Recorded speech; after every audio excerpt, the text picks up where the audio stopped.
What up everyone, it's your man ICEMAN87 here, bringing you another top 10 video, and what I have for you today is my top 10 worst and most disappointing Marvel Legends of 2022. Before we get into everything, if you could please leave a thumbs up, like rating on the video, it'll help show your support for my channel and I greatly appreciate it. So the way I'm going to split this up is numbers 10 to 6 will be my most disappointing figures in which I don't consider to be in the worst category, but could have been better than how they came out to be. Ones that Hasbro decided to dive deep into mediocrity and half-ass by not rounding out cosmetics, accessories, or new sculpts, etc. for high price points, but in the end still having some good qualities to them. Then numbers 5 to 1 are the absolute worst, in which is less than half-ass effort. We are talking about zero effort at all. No paint or consistent paint QCs, incorrect or outdated molds, etc. The ones that you should avoid buying at full price. The worst of the worst. You guys kept asking me to do this list, and like I always say, X gon' give it to you. If I happen to put a figure on this list that you like, remember not to take it personal. I'm happy you like it, but this is just my personal list. Don't need the positivity police to come after me. I'm not here to satisfy everyone. No honorable mentions, as this is a loser's list and it would be nonsensical. No one wants to be an honorable loser. Now, with that said, let's start the countdown and see who made it on ICEMAN87's shit list. Coming in at number 10, Mr. Knight. Definitely disappointed in this one. I know some are happy with this, and I'm happy for those who are, but this just didn't do it for me. This figure gives us new pinless legs for the regular sized suited bodies, but they didn't fully flesh it out with adding new pinless suited arms. Arms look so small compared to his muscular legs. His physique doesn't match up with Moon Knight side by side, upper body wise. Knowing that they are gonna do pinless suits anyways in the future, they should have started it now with this one. I like the head sculpt, but it's a little too small. The texture on the lapel part of his suit is very nice, and even the tie has texture, but the overlay looks horrible when posed. Paint is almost non-existent, not to mention the white plastic looks very cheap, and they should have added a lot of gray shading to add some sort of life to the sculpt. And his feet are a little oversized. Some okay accessories. An Oscar Isaac head should have been included to go with the other Moon Knight. Could say the same for the other, so I'm not going to pin it fully on this figure. I appreciate the newly sculpted parts, but the overall look feels flat and underwhelming. Coming in at number 9 is Avalanche. I was utterly let down by this figure. You know I'm a huge X-Men fan, so I always expect them to nail every X-Men character, especially from the Hasbro Legends team that drives this line, being huge X-Men fans themselves. So when they come out with a blunder, I start to questionably doubt them. A character they knew we waited for years, only to come out with one that already needs an update, which I now dub AVALANCHE. His proportions should have been thicker. They need to make a body with a thicker build for characters that have that kind of body type. Actually, now that I think of it, the newly revealed Hyperion legs would have been great for this Avalanche. It has that kind of thick build to it. Exactly what I was looking for. The letter A logo is not present on the torso or belt. We got limbs that are from 2015. The silver parts should have been painted metallic, and his head should have had the all-white pupils built into the mask with an angrier expression. I wouldn't mind this head if it was an alternate head, but not a default. No seismic wave effects nor a grounded impact base. Absolutely nothing to complement his power set. It's sad that almost every Brotherhood figure needs an update, and they couldn't even get this one right, making him join his outdated brothers. At number 8, we have Madam HYDRA. I know that this could have been in the worst category, but I assure you that the top 5 are way worse than this. Only Hasbro can do outdated updates. I hate when they do that. After that abomination of the Return of Marvel Legends version that just looked like a drag queen, we do get a much better ladylike head sculpt. Yeah, she looks crazy, but I do like her hairstyle a lot, which covers the right side of her scarred face. A key detail that I noticed most reviewers failed to point out. She's got some good amount of accessories and great paint apps on her guns and gun straps that are impressive. The figure just failed being on this old female buck and not on the Shriek body, whereas the other female in the same wave, that being Quake, was on that updated body. It makes no sense adding two females in a wave where one is on an updated body and not the other. Just don't bother making the outdated figure. But seems like they needed a quota to fill and Madam Hydra fell victim on the cutting corner table. I'm thinking about popping this head on that new upcoming Outback Rogue figure along with throwing in a cloak to cover the black parts of the figure and call it a day. Of all the devious and evil teams to exist within Marvel, Hydra tops the lot, and it's a damn shame that Hasbro couldn't give the former leader of Hydra top treatment. Not even Hydra would hail to this Madam Hydra. Coming in at number 7 is Iron Spider. I'm gonna lay it on thick here. $35 for terrible mismatched color tones of plastic that made my OCD spiral. The flat red limbs not matching the marbleized torso makes it look nauseating to the eye. It should have been painted in all metallic red, or at least have the limbs and head marbleized to match the torso. I do like the metallic gold paint applied, but they needed to paint the Waldos in the metallic gold as well. But they just kept it in a flat plastic molding. They failed terribly to make the cosmetics look cohesive throughout the figure. You got wonky proportions, like the legs were oddly disproportionate with his calves being bigger than his entire upper leg. The articulation wasn't pushed to the max where it should have been on the figure and on the partially articulated Waldos. The head was even gummy to add more to its cheap quality. They robbed us from wall-crawling hands, which should always be included with every Spider-Man. No debate about that. J. Jonah Jameson would be proud of Hasbro making Spider-Man look like a criminal here for robbing us from accessories, articulation, and paint. Do you think, with everything I pointed out, that this is worth roughly $35 with tax? Because I sure as hell don't.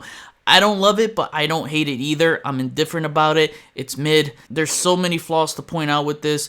In my humbled opinion, it's not one of the worst Marvel Legends of the year, but at the same time, it's definitely not one of the best Legends of the year. Sadly, one of my most anticipated Legends has now become one of the biggest flops for me. At number 6 is GORR the God Butcher, my most disappointing Legends figure of 2022. They did this figure all wrong. All wrong. The comic inaccuracies are a disgrace. Another terribly outdated body choice for a new character. They need to stop with the outdated bodies for new characters, as it's getting absolutely exhausting dealing with this perpetuating loop cycle. He's not taller than Thor, which is a big miss. His hands are incorrect, and not having his digitigrade legs and feet adds another detractor to the Legends line. I love the Necro Sword, and the head sculpts are phenomenal, no doubt about that. I love them, some of their best work ever, but the heads weren't meant for this outdated body, as it's too small, making the heads look grossly oversized. Normally I say the heads make the figure, but in this case the body couldn't make the figure. Great paint work on the body though, I will say, between the black symbiote patterns with some reddish blemishes. If they didn't want to sculpt the digitigrade legs, then the way I would have done it is put him on the movie Venom body, so that way he at least has the height to scale taller than Thor. I saw a kick-ass custom of GORR on the Venom body. I even tried popping the GORR heads on the movie Venom body just to see, and the head without the hood fits perfectly with the cape on. But the one with the hood fits only without the cape, as if you try it with the cape, it won't plug in fully, as you'll meet resistance with the cape. Other solution would be making a fabric cape. Hopefully the feet can swap easily too. For you talented customizers, if you paint it up to match the head skin tone, then you got something special cooking. As a consumer, I'm extremely upset about this one because instead of doing the character justice, they butchered the God Butcher just like the MCU did. Now on to my worst Marvel Legends list of the year. Coming in at number 5, we have Molten Man. Molten Man is extremely terrible on all fronts. He's just a shitty gold Human Torch with a new head. Just like the Iron Spider, he suffers from the mismatched color tones of plastic comparing his torso and limbs. His head is severely oversized, which makes this white suit Spidey 2099 body look severely undersized. His accessories are acceptable, at least, and the head sculpt is nice, but again, it's just too damn big for the body. The body in general is undersized for him. He should be a lot bigger, which is why they should have placed him on the Vulcan body. It would have been the perfect base for this character. This would have looked astonishing had it been on the Vulcan body, painted in all metallic gold. That's how you make a difference between giving us a good figure as opposed to a garbage one like this. Molten Man has such a simple design that should have been easily executed, but Hasbro always finds a way to make it more difficult on themselves than it ought to be. They have the power to make that choice, but they chose not to. It's always about the bottom line over delivering great quality to their consumers. Caca! Coming in at number 4 is the Future Foundation Stealth Suit Spider-Man. I think this was the first figure most Legends collectors opened with this new plastic-free packaging because it got so much hate with terrible paint QCs everywhere. You didn't know what you were getting, as white on black is always iffy as it's bound to get paint splotches.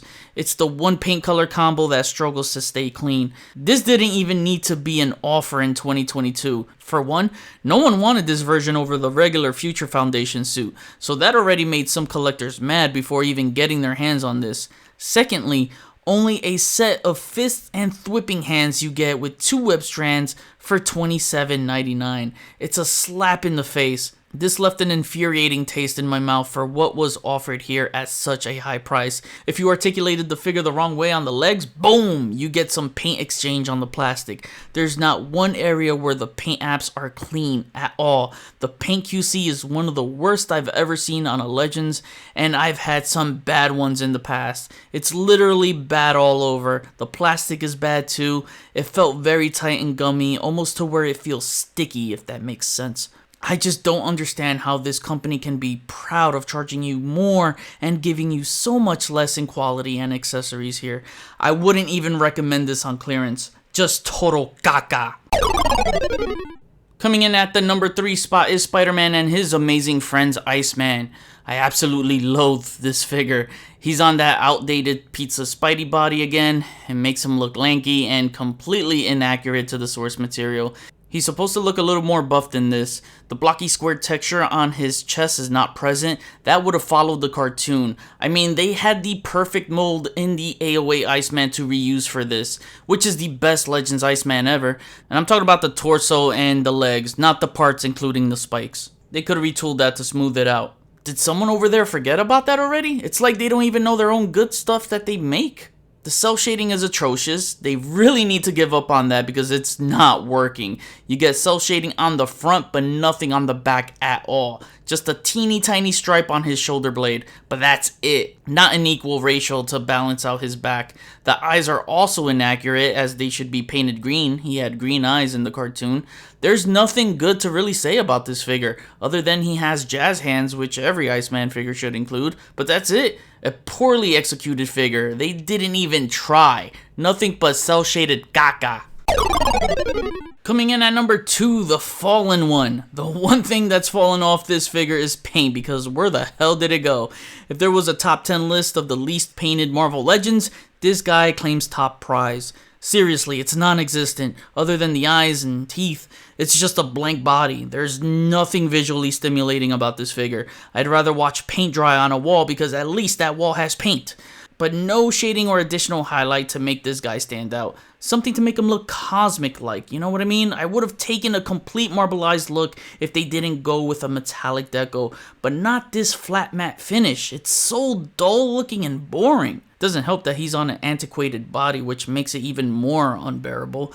The only cool thing about this figure is the translucent hair with the nebula speckles. Same touches are on his accessories too. Unfortunately, you need this guy to round out the Heralds of Galactus, so he's in a pricey 2-pack with Terrax. But being the least painted Legends, he's high on this list as there was just no effort put in at all. Freaking caca! Coming in at number 1 is what the fuck? Freaking Howard the Duck, man.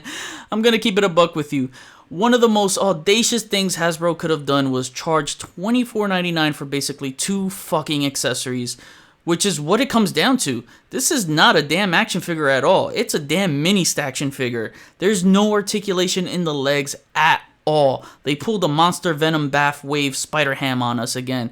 This is deplorable. Remember the MCU Rocket Raccoon, which was way tinier than this, but had fully functioning articulated legs, knees, ankles, torso, even the tail. It was articulated everywhere it needed to be. That I don't mind paying full price for when it's an action figure that does what it's supposed to, because obviously the posing is where the action comes from.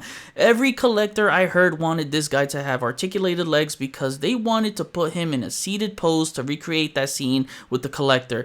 The one thing that would have been cool is if the Scott Lang pill-shaped dome was able to connect to the cloak that came with the Zombie Hunter Spider-Man, like in the What If episode, but nope. They didn't want to add any fun factor whatsoever. There's no paint at all. There's nothing desirably enjoyable about this figure. It's not fun at all. There are so many other figures you can buy for $24.99 that'll fulfill your hobby needs way more than this. I wouldn't recommend anyone to pay full price for this. I'm glad I didn't pay full price for this. I acquired it in a trade for a figure that I had no use for because I didn't want to pay out of pocket for this, and I needed the Conchu torso bath piece badly. That's the only reason why I got this. That Conchu is one of the best baths. When you open the box, the torso is what takes up the most space, as it's bigger than these two accessories combined. Again, they're not figures to me, they're freaking accessories. This Disney Plus wave wasted slots with Howard the Duck and Jimmy Woo because we could have gotten 2 more zombies, giving us 4 total in the wave to fill out the Zombie Avengers team. This was total freaking gaga and without a doubt the shittiest Marvel Legends offer in 2022. And now to wrap things up, every line has its blunders, and while there was some good Marvel Legends offerings, it was a rough year for them in 2022. They need a strong bounce back because they are pricing out collectors in the hobby with lack of accessories, paint, and depleting QC, not giving us what we want for the price. G.I. Joe Classified kicked their asses 2 years in a row now. Some switched over to Classified because they get more bang for their buck even with prices approaching at or above the $30 mark. Let's see what Marvel Legends has in store for later this year. I hope they got something crazy in store for us because they are not off to a good start already in 2023 with its lackluster reveals. But it's not how you start, it's how you finish, and I hope they finish strong because you guys know I love Marvel Legends more than anyone. It's just with love, there must also come tough love, and that's what I give them.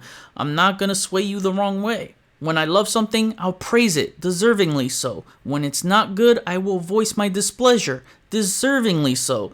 That's how it should be. It's all from good intentions, as I just want to see them thrive and succeed and be a happy fan. So I'm crossing my fingers while holding my breath for a great year. Now I kick it back to you. Tell me your 5 most disappointing Marvel Legends and your 5 worst Marvel Legends of 2022. I'd like to see which ones on my list made yours. Comment below, let me know, we'll chat about it. Thanks for watching another Top 10 video. Please follow me on Instagram if you haven't already at xmanny87. Hit the notification bell so you always know when my latest videos are up. Share and subscribe if you're new. See you on the next video. Peace, peace.